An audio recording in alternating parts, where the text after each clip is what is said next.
Terima kasih teman-teman sudah menonton video saya. Kita lanjutkan pembelajaran kita tentang jiwa, dan sejauh ini kita sudah belajar tentang sebuah kesadaran untuk mengenali diri sendiri sebagai fondasi menapaki kehidupan yang lebih baik ke depannya.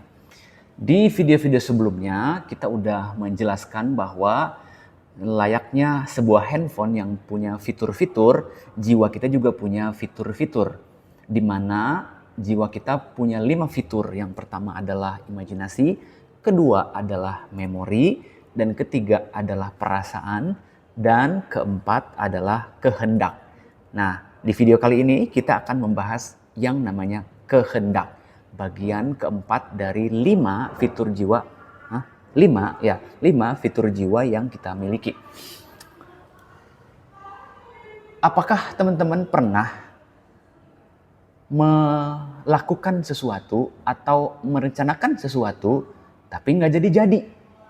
Misalnya merencanakan membuat konten, merencanakan alih profesi, merencanakan silaturahmi, atau merencanakan jalan-jalan, apapun lah rencananya, tapi nggak kejadian-kejadian gitu. Apa yang membuat itu tidak kejadian-kejadian? Mungkin jawabannya adalah karena kehendaknya belum kuat. Dan kehendaknya belum kuat, maka itu tidak kejadian, hanya sekedar angan-angan. Jadi, seluruh isi pikiran kita, keinginan kita, apapun itu bentuknya, yang mengeksekusinya menjadi sebuah kenyataan adalah kehendak. Tapi bukan sekedar kehendak, melainkan kehendak yang kuat, yang bisa termanifestasi atau terbukti ke dalam kenyataan.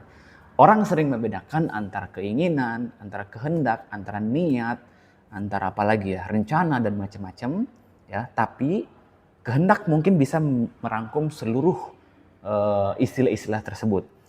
Niat juga sebenarnya merupakan puncak dari kehendak itu bisa terwujud, karena kalau cuma pengen doang itu bukan niat namanya ya. Bahasa Arabnya niat, bahasa Indonesianya kehendak gitu. Dan kehendak berbeda dengan keinginan. Kalau keinginan itu ada unsur dari egonya, dari pikiran. Kalau kehendak itu lebih kepada sesuatu yang sifatnya natural. Manusia punya kehendak, Tuhan punya kehendak. Tuhan punya kehendak, maka terciptalah alam semesta ini, kan gitu. Karena Tuhan berkehendak. Kita semua tercipta juga karena kehendak Tuhan gitu, bukan keinginan Tuhan. Kalau keinginan bisa aja misalnya tidak terjadi, tapi kalau kehendak itu sesuatu yang sifatnya lebih eksistensial, apa ya, lebih netral gitu ya. Contoh misalnya, saya ingin minum, saya haus, aduh haus banget ya gitu ya, ampun, aduh lapar banget ya, belum makan siang atau gimana. Itu kan sebuah perasaan, sebuah perasaan aku lapar, sebuah perasaan aku haus, kan gitu. Dan untuk bisa mengobati rasa haus dan juga rasa laparnya, maka harus ada sesuatu yang mendorong itu terjadi. Nah, pusing-pusing ya, mumet-mumet ya, tapi nggak apa-apa, ini kan kita belajar fondasi nih. Karena kalau kita nggak ngerti di sini, kita nanti tidak bisa mempreteli dan mengobservasi setiap perasaan, pikiran, keinginan kita kenapa tidak menuju kepada sesuatu yang sifatnya tujuan, teraplikasi atau terimplementasi. Nggak terjadi istilahnya begitu. Nah, ketika dalam konteks tadi saya lapar, saya haus, tapi saya nggak ngapa-ngapain, maka kehendak saya untuk merespon rasa lapar dan rasa hausnya itu tidak terjadi. Jadi keinginan aja nggak cukup gitu. Aku ingin minum, aku ingin makan, itu nggak terjadi. Ada sebuah kekuatan di dalam diri kita yang itu menjadi sebuah kejadian, yaitu kehendak. Kehendak melahirkan tindakan. Tindakanlah yang kemudian itu jadi kenyataan. Saya harus berdiri, kemudian saya ambil minum, lalu saya minum, atau sambil makan, lalu saya misalnya makan. Nah, itu kehendak. Dan kehendak atau keinginan atau kemauan ini yang mengawali tindakan atau aksi. Tanpa adanya kehendak, tidak akan ada tercipta sesuatu. Demikian juga dengan hidup kita. Kalau cuma sekedar ingin, kalau cuma sekedar misalnya membayangkan hidup yang bahagia gitu, hidup yang enak, segalanya mudah gitu kan, itu kan imajinasi. Lalu kemudian kita merecall memori-memori, oh aku ternyata punya memori ini, aku masih trauma, aku masih sakit hati, aku terpukul dengan itu semua, aku ingin sembuh gitu. Itu kan memori kan gitu ya. Terus yang perasaan, misalnya aku punya perasaan sedih, punya perasaan galau, punya perasaan baper. Nah kalau nggak ada kehendak untuk menyembuhkan atau mewujudkan masa depan atau menyembuhkan trauma masa lalu, nggak ada kehendaknya, maka nggak jalan gitu. Dan berapa banyak kita tidak bisa berubah gara-gara kita kekurangan kehendak. Atau kehendaknya itu tidak benar-benar kuat gitu. Nah, ini adalah fitur jiwa yang kita miliki. Karena itu ujungnya ada di sini. Segala sesuatu bisa berubah karena ada kehendak yang kita miliki. Dari mana kehendak ini muncul? Tentu saja ini adalah kehendak Tuhan yang dipinjamkan kepada manusia. Saya pernah belajar dalam ilmu ma'rifat, salah satu dari guru saya pernah mengatakan bahwa Tuhan punya 3 hal yang dipinjamkan kepada manusia untuk digunakan menjalani hidupnya. Apa itu? Yang pertama adalah yang namanya knowledge, pengetahuan. Tuhan punya pengetahuan. Di dalam agama tertentu misalnya ada yang pernah mengatakan kalau ilmu Tuhan ditulis dengan sebuah pulpen dan tintanya dari laut, maka air laut itu tidak akan pernah cukup untuk menulis ilmu tentang Tuhan atau ilmu Tuhan itu sendiri kan gitu. Nah, ilmu Tuhan ini dipinjamkan kepada manusia dalam bentuk intelijen. Intelijen itu apa? Intelijen itu adalah intelek. Intelek itu sesuatu yang suci, yang sakral, dia pusat inspirasi, pusat pengetahuan, di mana pengetahuan Tuhan itu mengalir lewat intelijensia atau intelek manusia, kan gitu. Nah ini kita pinjaman nih. Jadi ada orang atau misalnya kita nggak bisa ngaku sok pintar. Kalau kita pintar, punya banyak pengetahuan, nggak bisa, karena itu semua pinjaman dari Tuhan dalam bentuk intelek atau intelijensia. Tapi intelek ini dia adalah wadah aja untuk mengalirkan, bukan buat menampung gitu. Makanya kan kita nggak bisa menampung semua ilmu. Kita nggak bisa menampung semua ingatan, semua pengetahuan nggak bisa. Kita hanya dialirkan saja gitu. Manusia tidak bisa mengingat satu hal pada saat yang bersamaan. Mesti secara waktu bergantian gitu. Per detiknya, per waktunya itu nggak bisa semuanya. Maka itu tidak heran ketika saat ini mungkin kita ingat sesuatu, besoknya lupa sesuatu. Bukan berarti ilmunya nggak ada, tapi wadah kita dalam bentuk intelek itu hanya berfungsi untuk mengalirkan pengetahuan-pengetahuan Tuhan dalam diri manusia. Dengan kata lain, supaya inteleknya itu jalan jernih, deras alirannya, yang perlu kita lakukan adalah mengosongkannya dari diri pribadi atau individu kita, dari sifat-sifat negatif, pensucian diri, menjadi kosong, menjadi jernih, ya, sehingga alirannya lebih lancar gitu. Nah itulah yang disebut dengan mungkin wahyu, mungkin ilham, atau apapun namanya. Dan di titik itulah manusia selalu terhubung dengan Tuhan, tidak pernah terputus dengan Tuhan, karena selalu terkoneksi dari sisi knowledge atau intelligence gitu. Itu yang pertama. Jadi intelek kita ini, intelijensia kita dipinjamkan oleh Tuhan. Memang manusia kan tidak punya apa-apa. Ini semua pinjaman dari Tuhan kan. Kehidupan kita juga pinjaman dari Tuhan. Bahkan mungkin pemberian. Tapi yang namanya pemberian atau pinjaman ya kita harus menjaga dengan baik agar tetap seperti yang sebagaimana seharusnya gitu ya. Nah, pinjaman yang kedua selain tadi knowledge adalah saya lupa istilahnya, itu action atau will gitu, atau will itu kayak kehendak. Tuhan punya kehendak. Wujudnya dalam diri manusia adalah action, perbuatan gitu. Kan secara kasat mata kita tidak bisa melihat perbuatan Tuhan. Tidak bisa melihat langsung perbuatan Tuhan yang mencipta alam, kemudian mengendalikan alam. Mata kita terbatas gitu, kita nggak mengerti. Tapi ada satu hal yang bisa kita renungi sebetulnya adalah semua perbuatan kita ini adalah wujud dari adanya kehendak Tuhan gitu. Kehendak Tuhan dalam arti apa? Ya kalau sebagai contoh misalnya saya menggerakkan tangan, kan si tangan ini nggak mungkin bergerak dengan sendirinya, ada sesuatu yang menghendaki tangan ini bergerak. Misalnya kesadaran saya, keinginan saya, atau kehendak saya menggerakkan tangan ini bergerak. Tapi kita semua nih, alam semesta bergerak, itu ada kekuatan lain, yaitu sebuah kehendak dari Tuhan gitu. Jadi nggak mungkin manusia bisa berbuat sesuatu, mengejar sesuatu, melakukan sesuatu tanpa persetujuan dari kehendak Tuhan. Gitu. Makanya orang yang sadar itu akan berhati-hati melakukan perbuatannya karena itu membawa nama baik dari Tuhan, membawa kebesaran Tuhan gitu. Tapi orang-orang yang mungkin sedang berada di dalam kesadaran yang lebih rendah, yaitu dikuasai oleh hawa nafsu atau dominan energi negatif, ya dia akan melakukan perbuatan-perbuatan yang belum tentu selaras dengan kehendak Tuhan. Tapi tetap terjadi. Kenapa tetap terjadi? Karena nanti ada yang ketiga. Namanya kehendak itu ada di dalamnya itu kebebasan. Kita ini punya kebebasan di dalam bertindak. Tidak ada yang menghalangi. Tidak ada yang mengendalikan. Kita bebas sebetulnya. Yang mengendalikan kan pikiran kita sendiri. Itulah betapa baiknya Tuhan gitu. Tidak ngatur-ngatur kamu mau apa, mau menjadi apa, terserah. Kamu punya kebebasan loh, teman-teman punya kebebasan. Mau dibawa kemana arah hidupnya. Tuhan tuh baik banget gitu. Tuhan itu bagi saya itu baik banget. Cuma kita yang kadang-kadang gak baik sama diri sendiri. Kita membawa perbuatan-perbuatan kita kepada hal-hal yang malah membuat hidup kita tidak harmoni, tidak bahagia, tidak baik. Jatuhnya nanti malah terjerumus kepada penderitaan, perbuatan jahat, melukai diri sendiri, menyakiti diri sendiri.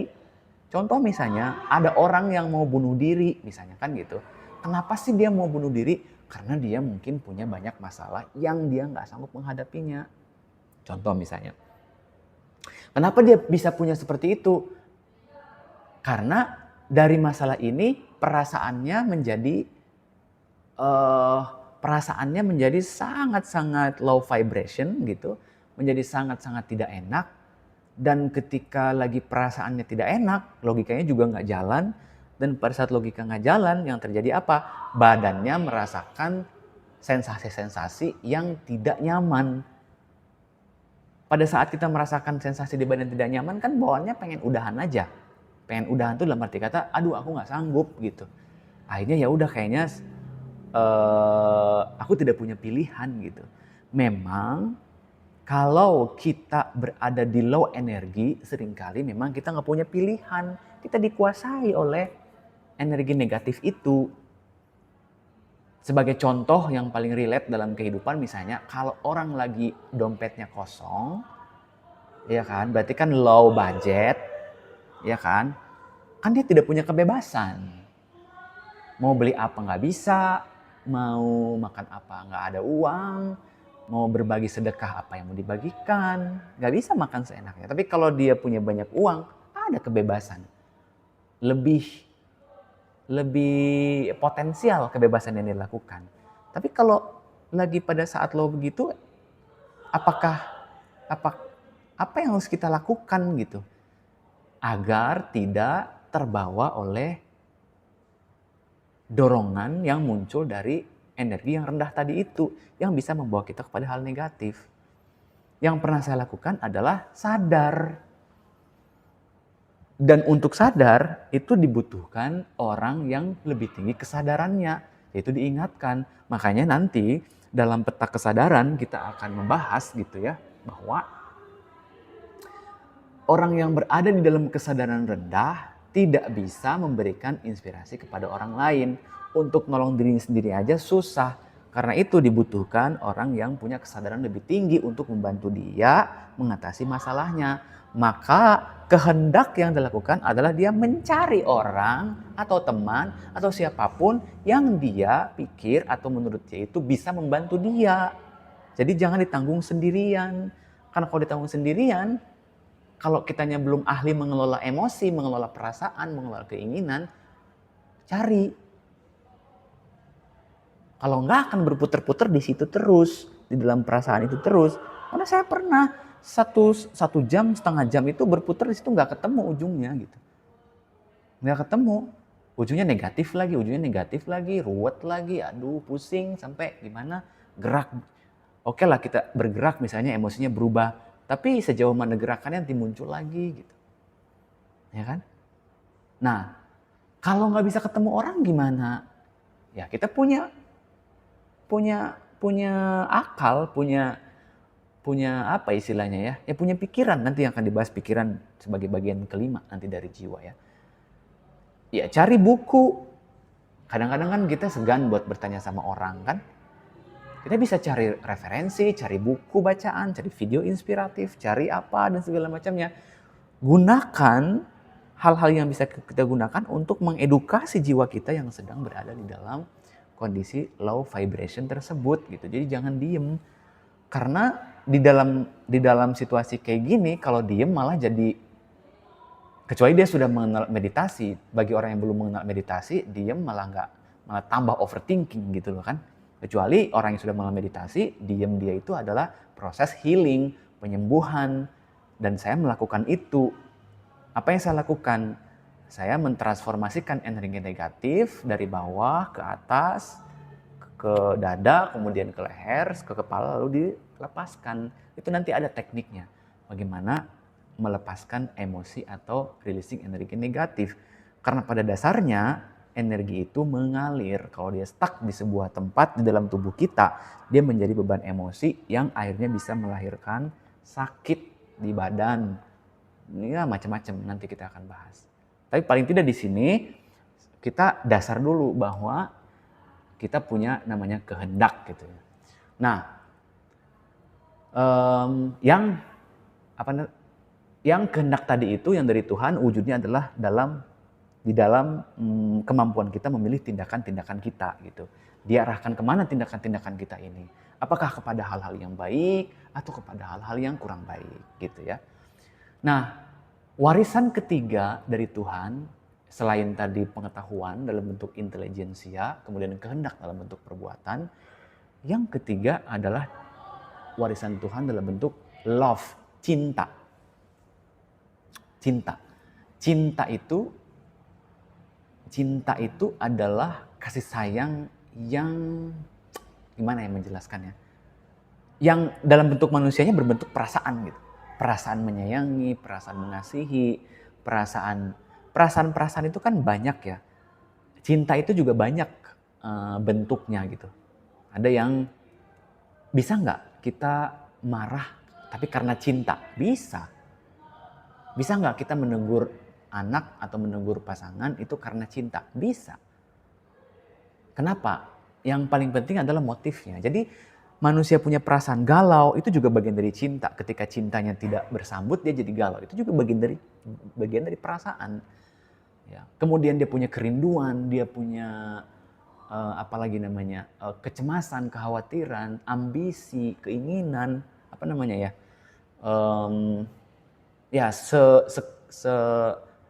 sekelumit atau serumpun atau seperangkat apa istilahnya ya.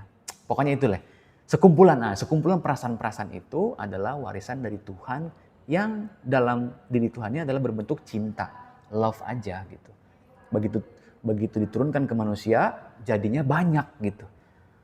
Jadinya kasih sayang, jadi benci juga mungkin, jadi kesel, jadi ragu, jadi happy, macam-macam gitu. Setiap perasaan kan selalu punya hubungan dengan perasaan lainnya. Oke, jadi Tuhan mewariskan atau menitipkan warisannya, meminjamkan warisannya kepada manusia dalam bentuk 3 tadi ya. Pengetahuan, kemudian kehendak, atau bisa juga dibalik. Misalnya ya Tuhan punya action, punya perbuatan, bentuknya dalam diri manusia kehendak gitu kan, will gitu. Yang ketiga punya love atau cinta yang termanifestasi di dalam diri manusia menjadi banyak banget perasaan-perasaan. Dan itu perasaan-perasaan adanya di dalam jiwa kita, ya, dalam jiwa kita. Kemudian kehendak adanya di batin jiwa, bukan di pikiran tadi sudah ya. Nah, kehendak yang kuat itu menggerakkan niat. Kenapa hidup belum berubah ke arah yang lebih baik? Coba kita sama-sama cek. Apakah kehendaknya itu keinginannya udah kuat atau belum? Kebanyakan dari kita goals-goalsnya masih belum tercapai karena kehendaknya itu masih belum sampai ke ubun-ubun, belum kepepet lah istilahnya. Ada banyak orang yang berada di zona nyaman gitu. Ketika orang di zona nyaman, biasanya dari sisi kehendaknya itu tidak terlalu kuat. Memang dalam ajaran ma'rifat lagi-lagi, apa yang bisa menggerakkan manusia buat berubah adalah fear. Fear itu rasa takut. Rasa takut itu berarti kan sesuatu yang bikin kita mepet. Kalau nggak dilaksanakan, aku akan mendapatkan konsekuensinya lebih buruk. Makanya aku harus segera berubah gitu loh untuk bisa terhindar dari sesuatu yang aku takutin itu gitu ya. Nah, kehendak, ada dua jenis kehendak. Satu ada kehendak otomatis.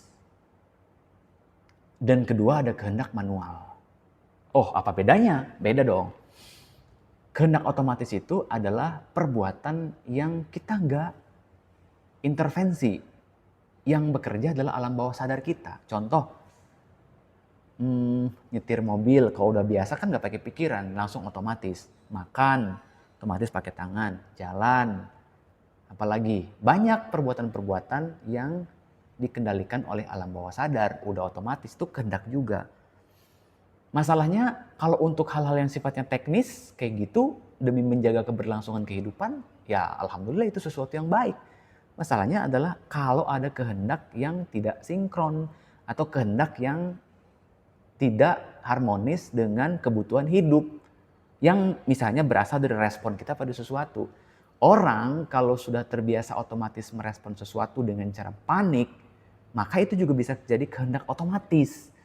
Kalau ada sesuatu yang bikin aku nervous, bikin aku ini garuk-garuk ini otomatis nih, ya kan, begitu gatal jadi otomatis kehendak kan gitu. Nah, apa tadi ya? Nah, kalau misalnya ada respon-respon yang tadi udah otomatis meresponnya dengan cara panik ya. Misalnya kalau ada sesuatu yang bikin nervous langsung panik, itu kan respon alam bawah sadar karena kita terbiasa merespon sesuatu dengan panik gitu. Sehingga dia jadi otomatis, jadi kehendak juga. Jadinya berantakan dong gitu. Tapi kalau kita latih nih kehendak ini agar selalu berada dalam bimbingan dan juga sesuatu yang sifatnya baik gitu. Latihannya adalah dengan cara membiasakan merespon dengan cara yang sadar gitu. Contoh misalnya ketika ada orang yang menyakiti kita, ngata-ngatain kita atau gak suka dengan pendapat kita, kan respon yang otomatis kan jadi kesal. Nah itu ditahan dulu, jangan sampai kesannya keluar, tapi terima dulu, lalu kita tarik nafas. Gitu, kita cukup sebentar ya tarik nafas, sampai 3 kali.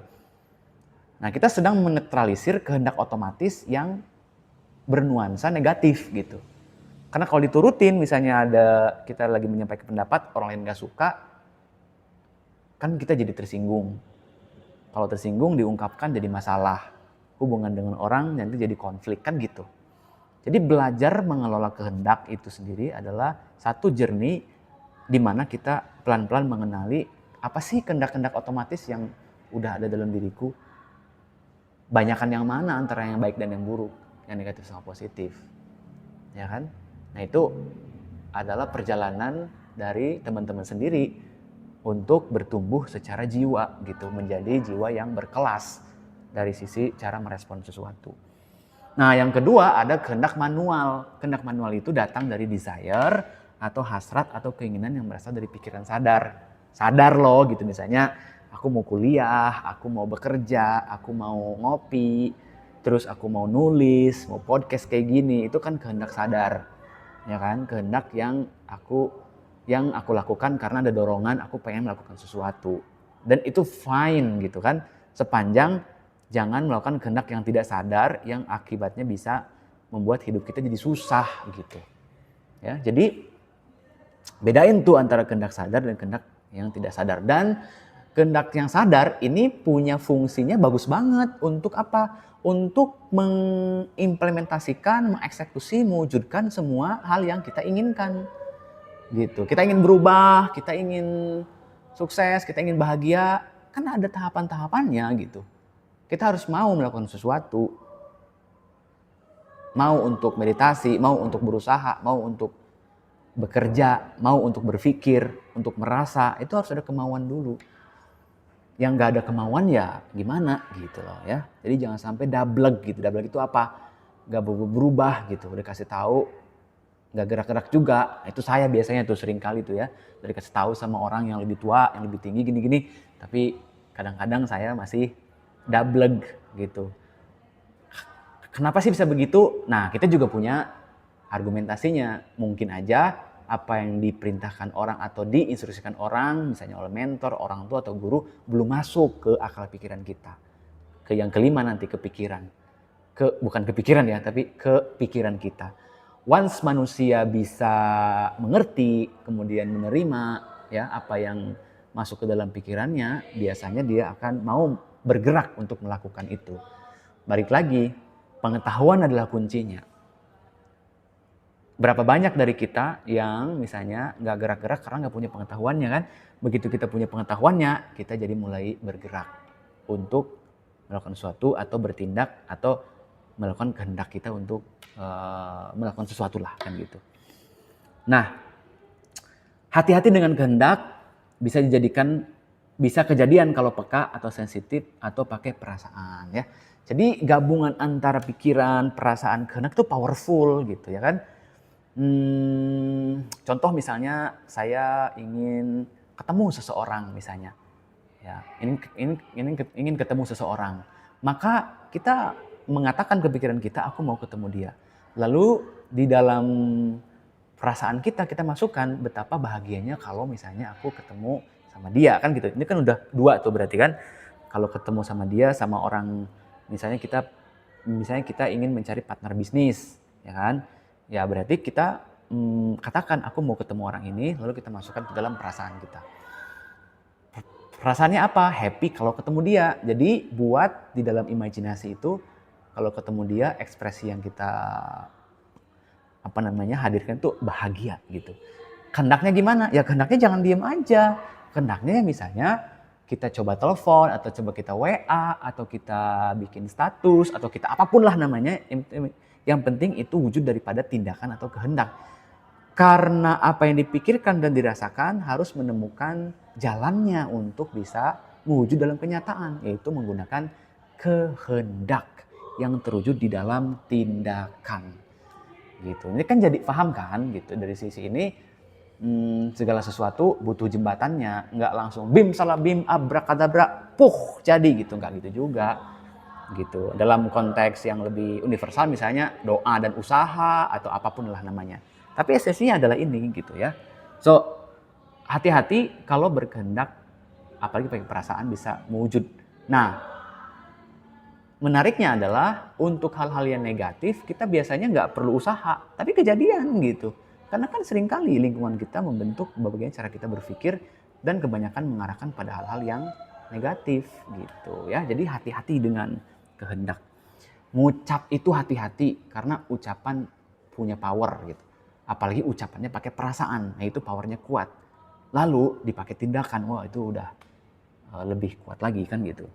Nah, apa perannya kehendak dalam kehidupan kita? Sangat berperan penting. Kenapa? Karena kehidupan sekarang yang kita miliki sekarang ini adalah akumulasi dari kehendak kita di masa lalu gitu.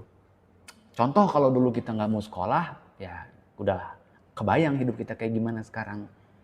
Kalau kita misalnya dari masa kecilnya udah punya kehendak buat sukses, buat belajar yang baik, buat mencari tahu, ya nggak bisa kebayang juga kan kehidupan kita sekarang kayak gimana.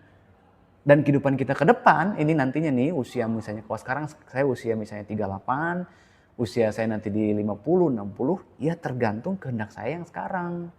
Bagaimana saya memanage, mengelola, ataupun melakukan kehendak dan tindakan saya menuju kepada hal-hal yang bisa membawa saya ke sana.